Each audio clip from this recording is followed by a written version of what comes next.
All right, so here we go. I'll be right. Ugh. Now, when I got this car, the struts for the hood decided they were going to work right when I got it, and then I had the hood open for maybe 5 minutes and it came crashing down on me. So I knew that's where this car and I were going to have a very interesting relationship together.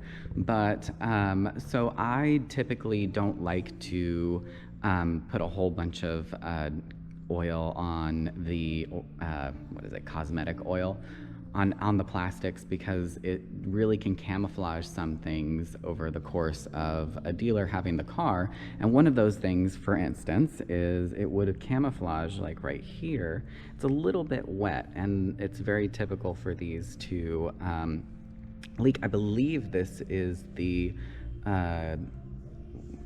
let's see, it's an adjuster. I think it's the cam adjuster, I think.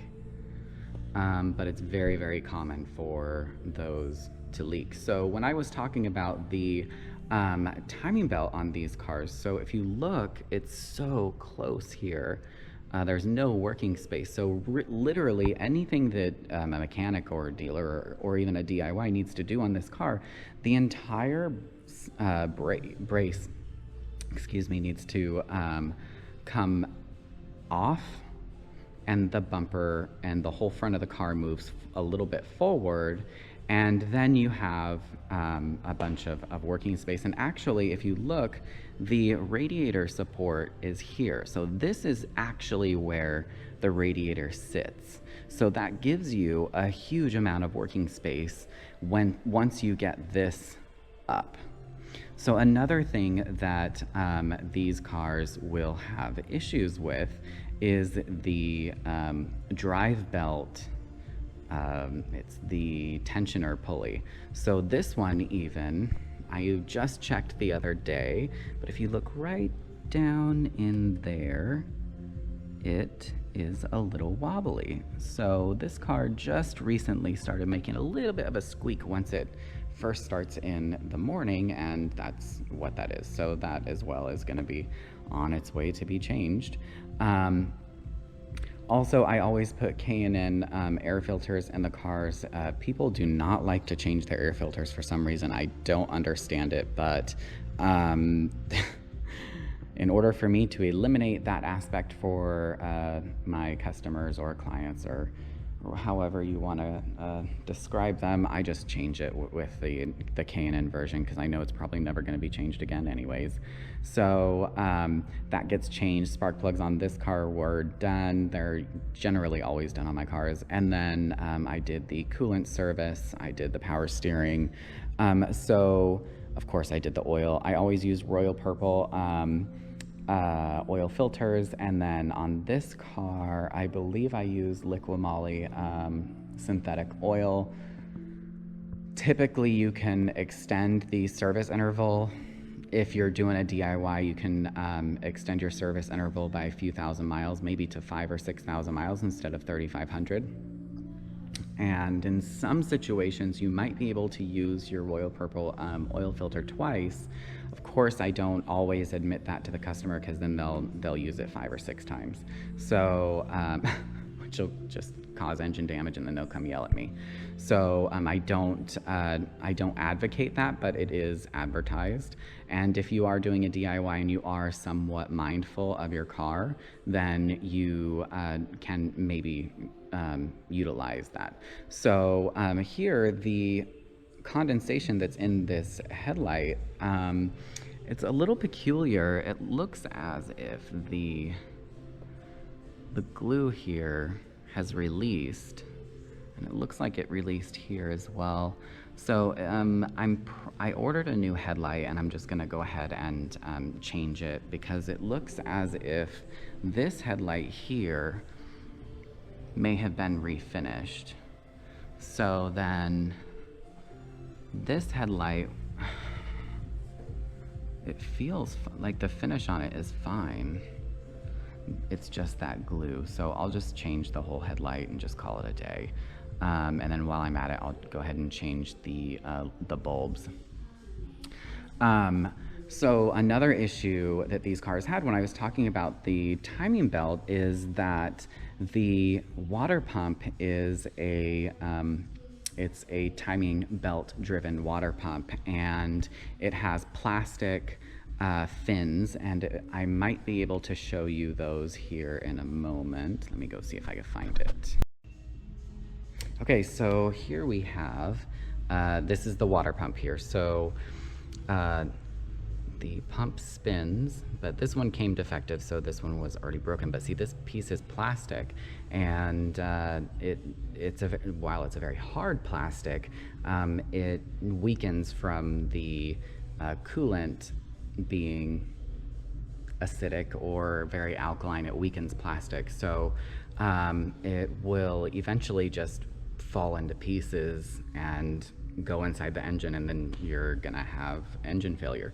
So this is something that should be done every 80,000 miles. It's not incredibly expensive, but for me, the car's at 90,000 miles. It was done, thankfully, and I also went ahead and replaced the coolant. You never reuse coolant.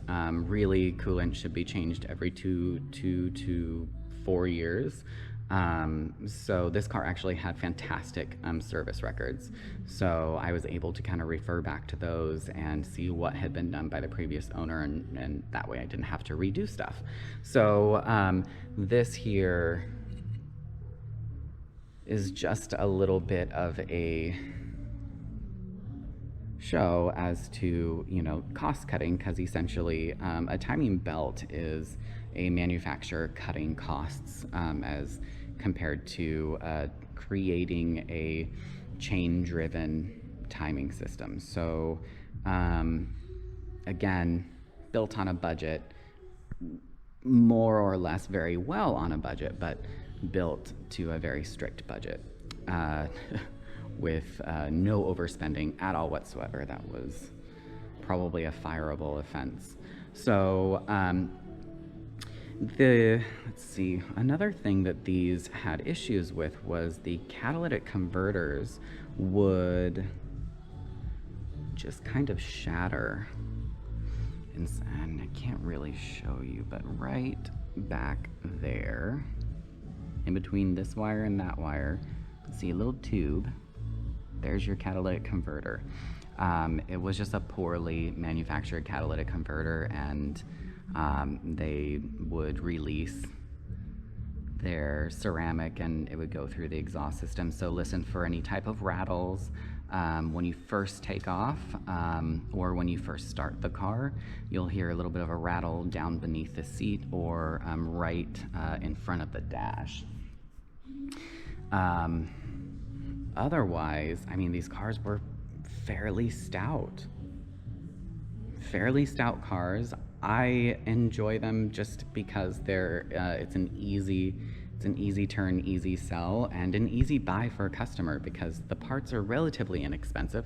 I think for the timing belt kit, it was like, I think retail would have been like $160 to $280 for the kit. So, and when it comes to timing, you never want to get just the timing belt with the tensioner. You always want to go ahead and get the water pump as well, because if you have to open that back up, then you're just going to end up paying double to have essentially one service done. So work smarter, not harder. Let me think. Gosh, that's it. That's all mechanically. The brake fluid, I mean, no one ever does that, so I always change it out to the Pentosan.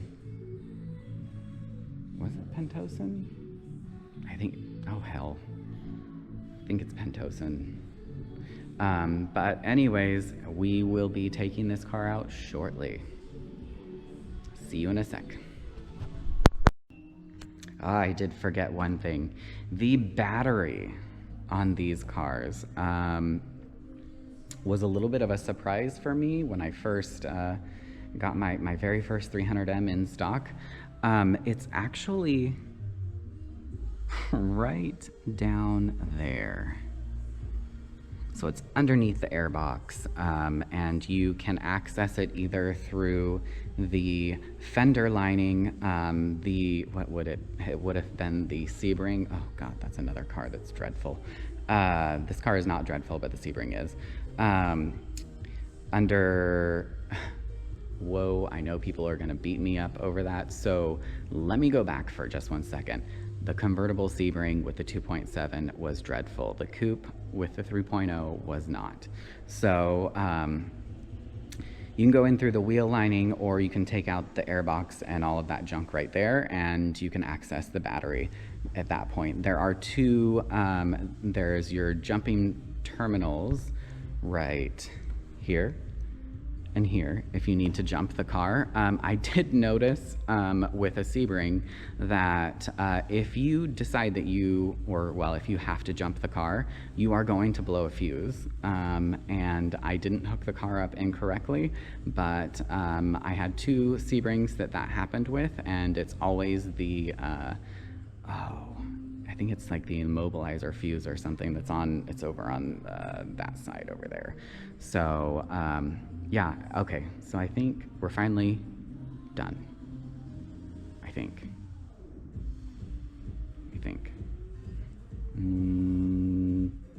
Yeah, that's it. Cool. See you on the drive.